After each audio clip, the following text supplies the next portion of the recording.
4-chi qism. Qadrdonlar, bu safar men videoni turli suratlar, grafika va maxsus effektlar bilan to'ldirmaslikka ongli ravishda qaror qildim.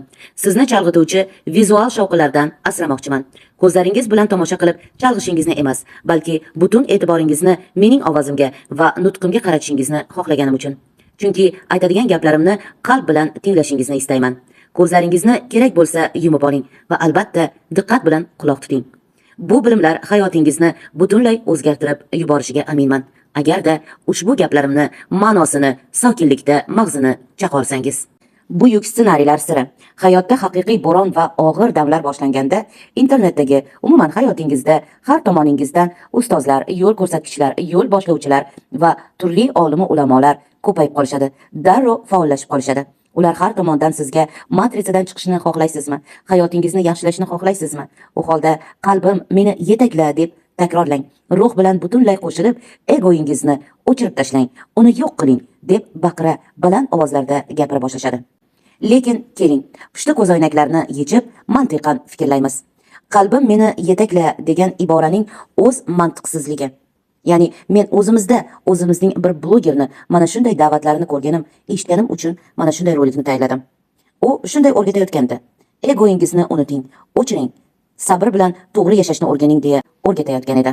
Qalbim meni yetakla deb qalbingizga ishoning, qalbingizni eshiting deya gapirayotgan edi.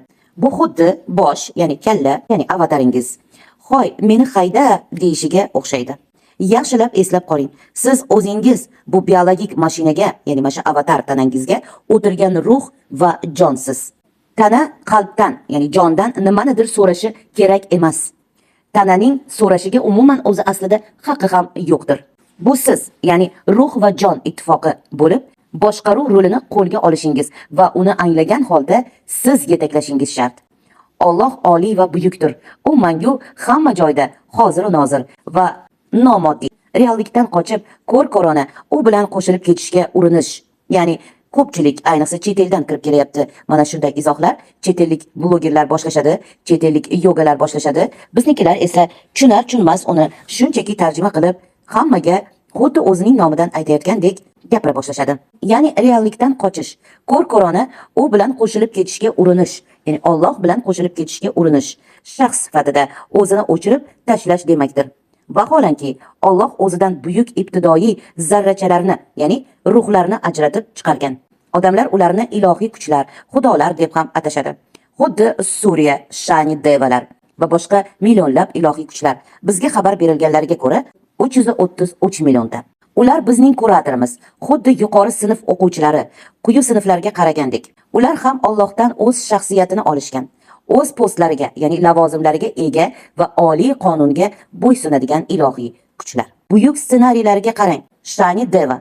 Men u haqida rolik qilganman. Meni kuzatuvchilarim u haqida yaxshi bilish kerak. Umuman, ilohiy kuchlar haqida tarixni o'qiganlar yaxshi bilishadi. Shani Deva ilohiy qudratli kuch. Koinotimiz prokurori, sudyasi o'rnida. Taqdir va vaqt ilohiy kuchi. U biror narsada aybdormidi? Yo'q. Lekin taqdir unga o'z lavozimini bajarishi uchun mana shu lavozimga ega bo'lib o'tirishidan oldingi unga berilgan qismati eng og'ir qiyinchiliklarni berdi. Isus, Yeshua, biz uni Iso payg'ambari deymiz. Uni eslang.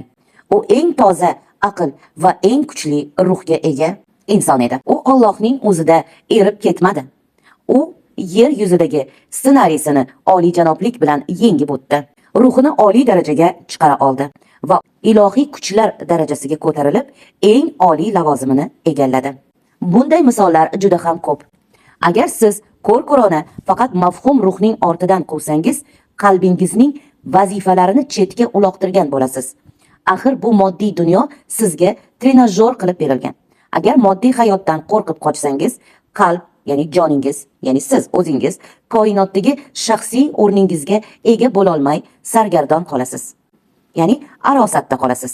Faqat tirikchilikka berilsangiz, mol dunyo, ya'ni material dunyoga berilib ketsangiz, u holda sizdan muqaddas kuch tortib olinadi. Vazifa muvozanatni ushlashda, tanani ham, ruhni ham, jonni ham uchalasini birlikda, bir xil holatda ushlashda, boshqaruvchilikdadir. Bo'rondan qo'rqmang va undan faqat jazo qidirmang. U o'z nafasi bilan sizga, barchamizga ruh berdi. Shaxs sifatida ajratib oldi. va bu muqaddas imkoniyatni taqdim etdi. Bu yerda chiniqib, koinotdagi o'zingizga tegishli buyuk samoviy lavozimingizni egallay oling.